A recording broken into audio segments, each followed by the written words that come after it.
ஆக்சுவலா எங்களெல்லாம் பார்த்தா உங்களுக்கு எப்படிதான் தெரியுது? ஒரு பிரஸ் மீட்ல இவ்வளவு பேர் உட்கார்ந்துருக்காங்க, லட்சக்கணக்கான மக்கள் பார்க்குறாங்க. அந்த இடத்துல திரு எஸ்.வி. சேகர் அவர்கள் என்ன மாதிரியான ஒரு வார்த்தையை சொன்னாருன்னு தெரியுமா? இன்னொரு பக்கம் என்னடானா, இன்னொரு பிரஸ் மீட்ல அமைச்சர் சேகர் பாபு அவர்கள் என்ன சொல்றாரு? நைட்டு 12 மணிக்கு கூட பெண்கள் நகையை போட்டுட்டு சுதந்திரமா நடமாட முடியுதாமா. திரு அன்பில் மகேஷ் அவர்கள் எங்க பெர்ஃபார்ம் பண்றாரோ இல்லையோ, ஆனா கரெக்டா பெர்ஃபார்ம் பண்ண வேண்டிய இடத்துல மட்டும் சூப்பரா பண்ணிடுறாரு. ஆக்சுவலா என்னதான் நடக்குது? டீடைலா பார்த்துடலாமா? வணக்கம் and welcome to the show day today with me DD. இன்னைக்கு நாட்டில் என்ன நடக்குதுன்னு தெரிஞ்சுக்கலாமா? தமிழகத்தை சமீபத்தில் உலுக்கிக்கிட்டு இருக்க விஷயங்கள், அதாவது தேர்தல் நெருங்குது அப்படிங்கிறப்பவாது தமிழகம் கொஞ்சம் நிம்மதியா இருக்கு, பாத்தியா தேர்தல் வருது, கொஞ்சம் எல்லாம் பிரச்சனைலாம் சால்வ் ஆயிருக்குன்னு கேள்விப்படுவோம்னு பார்த்தா கிடையாது. நாளுக்கு நாள் பாலியல் குற்றங்கள் அதிகமாகிக்கிட்டே தான் இருக்கு, கொலை கொள்ளை சம்பவங்களும் எக்கச்சக்கமா போய்கிட்டே தான் இருக்கு. அந்த வகையில நடந்த சில விஷயங்கள்ல முக்கியமான விஷயம், தமிழகத்தையே உலுக்குன விஷயம் தான் விளாத்திக்குளம்ல 12ஆம் வகுப்பு மாணவி பாலியல் வன்கொடுமை செய்யப்பட்டு கொல்லப்பட்ட வழக்கு. திடீர்னு யாரோ ஒருத்தர் போட்டோ மட்டும் ஒரு நாள் முழுக்க சோசியல் மீடியால நியூஸ்ல எல்லாம் காமிச்சாங்க, இவன் தான் குற்றவாளி அப்படின்ற மாதிரிலாம் சொன்னாங்க. அப்புறம் என்னாச்சு அப்படின்றது நமக்கு தெரியாது. அது தொடர்ந்து இன்னைக்கு பார்த்தோம் அப்படின்னா, திமுகவை சேர்ந்த திரு எஸ்.வி. சேகர் அவர்கள் ஒரு பிரஸ் மீட் கொடுத்திருக்காரு. அந்த பிரஸ் மீட்ல அவர் எக்கச்சக்கமான விஷயங்களை பேசியிருக்காரு. வழக்கம் போலதான் பாஜகவை எப்படியெல்லாம் அடிக்கணும், பாஜகவை அடிச்சு பேசினாலே போதுன்ற மாதிரியான ஒரு கான்செப்ட்ல தான் அவர் கொண்டு போய் நிறுத்தியிருக்காரு. சரி, உங்களுக்கு பாஜக கூட பிரச்சனைனா நீங்க பேசிட்டு போங்க, ஆனா நடுவுல நீங்க சொன்ன ஒரு வார்த்தை எவ்வளவு தப்பான வார்த்தை தெரியுமா? அந்த பொண்ணு ஒரு புதர் பின்னாடி போய் மறைஞ்சு நின்றுட்டு இருந்தது. அப்ப வந்துட்டாங்க. ஏன் புதர் பின்னாடி போனோம் யோசிச்சு பாருங்க. உடனே போலீஸ் எல்லாத்துலயும் லைட் போடும். போலீஸ் தெருவுகளுக்கு போடுவாங்களா, புதருக்கு லைட் போடுவாங்களா? நான் ஒரு நியாயமான குடிமகனா கேட்கிறேன், கட்சி கிச்சியெல்லாம் விட்டுருக்க. எப்படி எங்களுக்கு புரியல. அந்த பொண்ணையா அந்த நேரத்துக்கு புதற்காட்டுக்குள்ள போச்சுன்னு ஒரு கேள்வி கேட்கிறாரு. காவல்துறையினர் ஸ்ட்ரீட்ஸுக்கு வேணா லைட்டு போடலாம், புதற்காட்டுக்குள்ளலாம் போயிட்டு லைட்டு போட முடியாது அப்படின்ற ஒரு மகத்தான தத்துவத்தை சொல்லியிருக்காரு.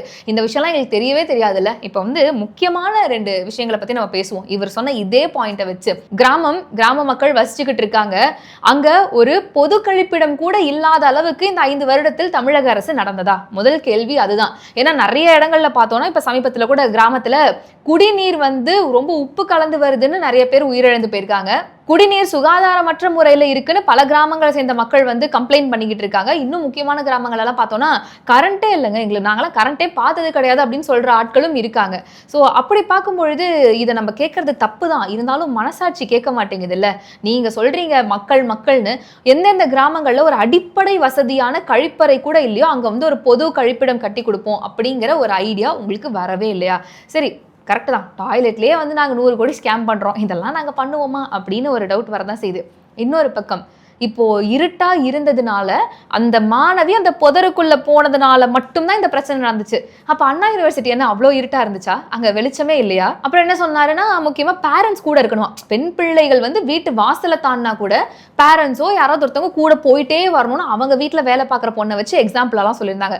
அப்படி பார்த்தா பல இடங்கள்ல இந்த பாலியல் வன்கொடுமை சம்பவங்கள் நடந்தப்ப கூட யாரோ ஒருத்தவங்க இருந்தாங்கல்ல. கோயம்புத்தூர் வழக்கில் ஆரம்பிச்சு அண்ணா பல்கலைக்கழக வழக்கு வரைக்கும் கூட இருந்த மாணவனை அடிச்சு துரத்திட்டு தானே இப்படி ஒரு சம்பவம் நடந்தது. ஏன் இப்ப சமீபத்துல இந்த நியூஸ் கார்ட்ஸ் எல்லாம் பார்த்தோம்னா என்ன தெரியுது? எல்லா இடங்கள்லயும் திமுக காரன் வருதே, அதெல்லாம் உங்க கண்ணுக்கு தெரியலையா? சோ அதுக்கெல்லாம் பதிலே கிடையாது. ஆனா நீங்க ஓவராலா என்ன சொல்றீங்க? அந்நேரத்துல அந்த பொண்ணு ஏமா புதருக்குள்ள போச்சு, அதுதான் தப்பு அப்படின்ற ஒரு ஸ்டேட்மெண்ட்டை கொடுக்குறீங்கன்னா, எவ்வளவு உங்களுடைய மைண்ட் செட் இருக்கு, எவ்வளவு மோசமா இருக்கு அப்படிங்கறத சத்தியமா யோசிச்சு கூட பார்க்க முடியல. இன்னைக்கு பலரும் அதுக்கு கண்டனம் தெரிவிச்சிட்டு இருக்காங்க. இப்படி ஒரு சர்ச்சையான பேச்சை பேசிட்டு அதுக்கப்புறம் வழக்கம் போல நாங்கள் பாஜகவை அடித்து பேசிவிட்டோம்னா உடனே மக்கள் ஆமாப்பா அப்படின்னு நம்பிடுவாங்கன்னு ஒரு கேவலமான தப்பு கணக்கை போட்டு அதை ஒரு ஸ்ட்ராட்டஜியா தான் திமுகவில் இருக்கிறவங்க பயன்படுத்திக்கிட்டு இருக்காங்க. இந்த மொக்க ஸ்ட்ராட்டஜியோட இன்னொரு வர்ஸ்டான ஸ்ட்ராட்டஜி என்ன அப்படின்னு பார்ப்போமா? தஞ்சாவூர்ல தாவேகா கட்சி தலைவர் விஜய் அவர்கள் பரப்புரை நடத்துறதுக்காக போயிருந்தாரு. அவரை ஃபாலோ பண்ணிட்டு போன வாகனங்கள் விபத்துல சிக்கிச்சு நமக்கு தெரியும். அந்த விபத்துல விக்னேஷ் அப்படிங்கிற ஒரு இளைஞர் மருத்துவமனையில அனுமதிக்கப்பட்டு ட்ரீட்மெண்ட்லாம் எடுத்ததுக்கு அப்புறமா எதிர்பாராத விதமா அவர் இறந்து போறாரு. இதுக்கு நிறைய எதிர்ப்புகள்லாம் தாவேகா பக்கம் திரும்பிச்சு. ஸோ ஏன் இப்படி பண்றீங்க, நீங்க எங்க போனாலும் இப்படி ஒரு பிரச்சனை நடக்குது, ஏன் உங்களுடைய தொண்டர்கள் ப்ராப்பரா இருக்க மாட்டேங்கிறாங்க?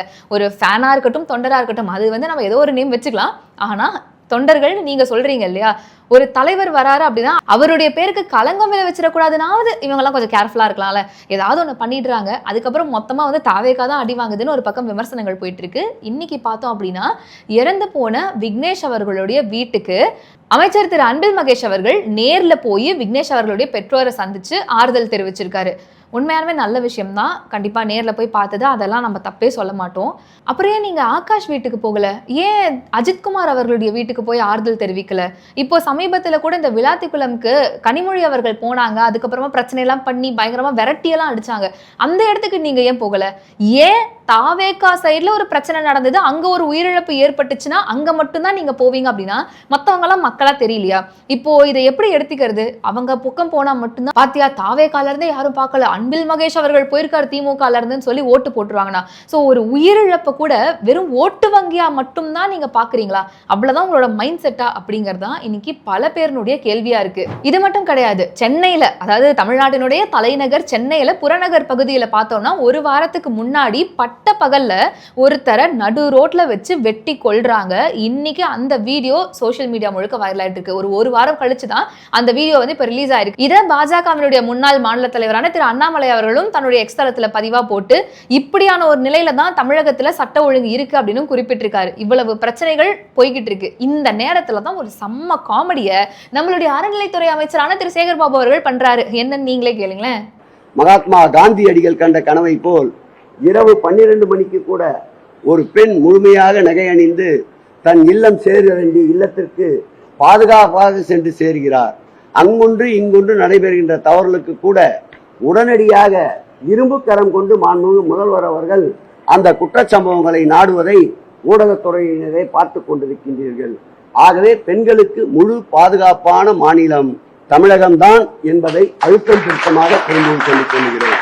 இந்த டைலாக்கு தான் ஃபர்ஸ்ட் எனக்கு தோணுச்சு. மக்கள் எல்லாம் பார்த்தா எப்படி தெரியுது, என்ன சொன்னாலும் நம்புவாங்கன்னு தெரியுதா? எங்க இங்க வந்து ஒருத்தர் என்னடானா உங்க கட்சியில இருக்கிறவரே வந்து பெண் குழந்தைகள் எங்க வெளியே போகணும்னா கூட யாராவது ஆட்கள் அனுப்புங்க அப்படின்னு சொல்ற ரேஞ்சுக்கு தமிழகத்தை ஒரு பாதுகாப்பான லட்சணத்துல வச்சுட்டு, இன்னொரு பக்கம் என்னங்கிறீங்க நைட்டு 12 மணிக்கு நகையெல்லாம் போட்டுட்டு போனா கூட பெண்கள் பத்திரமா வீட்டுக்கு வர ரேஞ்சுக்கு தான் தமிழகம் இருக்குங்கிறீங்க. முதல்ல நீங்க உங்க கட்சிக்குள்ள பேசி தமிழகம் எப்படிதான் இருக்குன்னு ஒரு முடிவுக்கு வாங்க, அதுக்கப்புறமா பிரஸ் மீட் எல்லாம் கொடுங்க அப்படின்ற மாதிரி தான் தோணுது. ஒரு பக்கம் திமுக இந்த மாதிரியான பிரச்சாரங்கள்லாம் பண்ணாலும் இன்னொரு பக்கம் அவங்க பயங்கரமா எதுல வந்து தண்டோரா அடிச்சுக்கிறாங்க, கூட்டணி கட்சிகள். கூட்டணியில வந்து நாங்க பயங்கர ஸ்ட்ராங்கா இருக்கோம் அப்படின்லாம் சொல்லி கடைசியில மக்கள் நீதி மையம் நாங்க தேர்தல போட்டியே இடலன்னு சொல்லிட்டு போனதெல்லாம் நம்ம பார்த்துட்டு தான் இருக்கோம். ஆனா இன்னைக்கு கூட்டணியில எக்கச்சக்கமான குளறுபடிகள் போய்கிட்டு இருக்கான். ஏன்னா முன்னாடியே பார்த்தோம் அப்படின்னா தமிழக வாழ்வுரிமை கட்சி வெளியே வந்துட்டாங்க, இல்லங்க நாங்க ஒண்ணு கேட்டா அவங்க ஒண்ணு பதில் சொல்றாங்க, ப்ராப்பர் ரெஸ்பான்ஸே இல்ல அப்படின்னு. அதை தொடர்ந்து இன்னைக்கு பார்த்தோம்னா தமிழ்நாடு கொங்கு இளைஞர் பேரவையை சேர்ந்த தனியரசு அவர்கள் கூட்டணியில இருந்து விலக போறாரு அப்படிங்கிற மாதிரியான தகவல் வெளிவந்திருக்கு.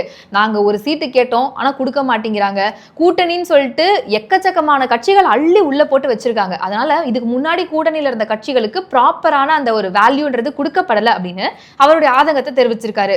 தமிழக வாழ்வுரிமை கட்சிக்கு அப்புறமா ரெண்டாவதா இந்த கட்சி கூட்டணியை விட்டு விலகிடுமோ அப்படிங்கிற ஒரு பெரிய கொஸ்டின் மார்க் போய்கிட்டு இருக்கு. ஸோ என்ன நடக்க போகுது அப்படின்றத நம்ம பொறுத்திருந்து பார்க்கலாம்.